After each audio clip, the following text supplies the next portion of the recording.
Let's learn the difference between the original Bible, created by God in God's language of Hebrew, and the human translated by King James. All right, let's see it. This is the original, this is human.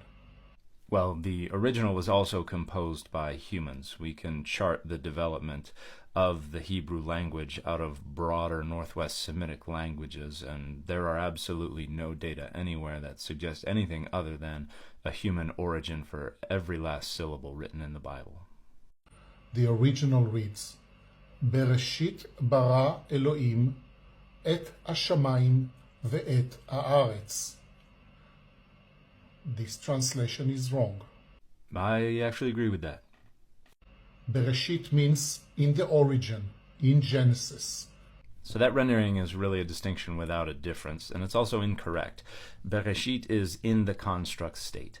This exact same word occurs several other times in the Hebrew Bible, and every single time it has to mean in the beginning of something. That's what the form of the word indicates.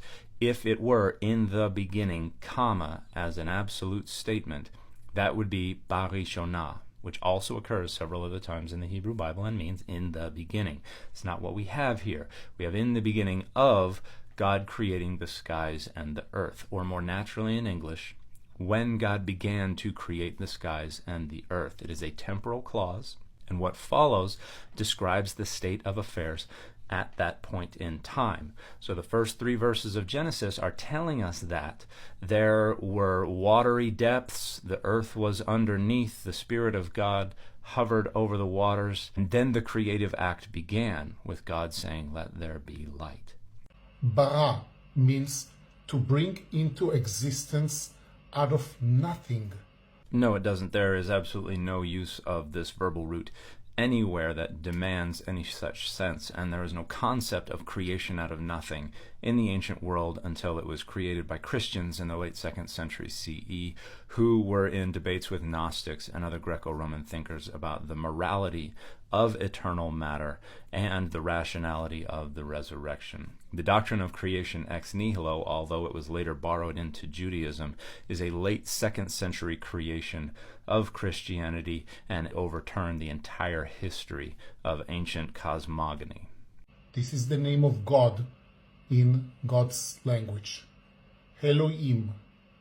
Elohim. Elohim is not the name of God because it is not a name. It is a generic noun that means deity, deities, or divine.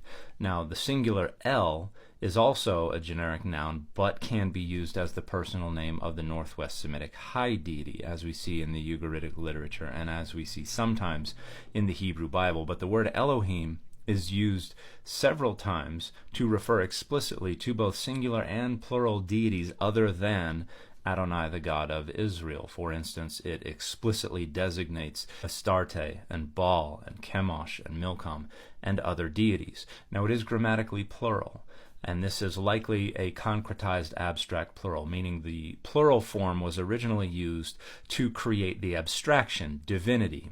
But then that abstract form was used in reference to individual instantiations or manifestations of divinity so frequently that it took back on a concrete sense. And so it went from deity to divinity and back to deity, which means it can be used in the plural form with reference to either a singular deity or plural deities. And you can tell the difference by looking at the verbs or the pronouns. Are they singular or are they plural? If they are singular, as we see in Genesis 1, then Elohim is being used with a singular sense. If they are plural, as we see in other parts of the Hebrew Bible, then Elohim is being used to refer to multiple deities, but it's not the personal name of the God of Israel. Et hashamayim. Et hashamayim means the skies. It's not heaven. It's skies. Kinda. We frequently use the word heavens to refer to the skies, so it's not totally inaccurate, but yeah, if you wanted to be technical about it, it would mean skies. And the earth. And this part is correct. You want the original? Follow me. Nah, I'm good.